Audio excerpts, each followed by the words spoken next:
Payg'ambarimiz sollallohu alayhi va sallam Baroat kechasi haqida Sha'bon oyining o'rtasida kechasi ibodat qiling, kunduzi ro'za tuting. Kun tunga yaqinlashganida Alloh dunyo osmoniga tushadi va mendan kechirim so'ragan yo'qmi?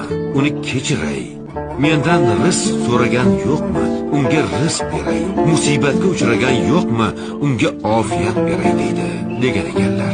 Oldimizda shunday imkoniyatga to'la kecha bor. Yo Rabbiy, agar bizni ismimizni g'ofillar daftariga yozgan bo'lsang, u yerdan o'chir. Bizlarni solih amallar qilgan bandalaring orasiga qo'sh.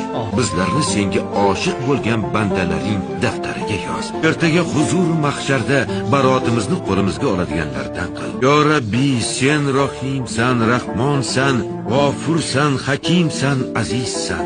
Sen bizni yo'qdan bor qilgansan. Biz sening qullaringmiz. Osiymiz, gunohkormiz.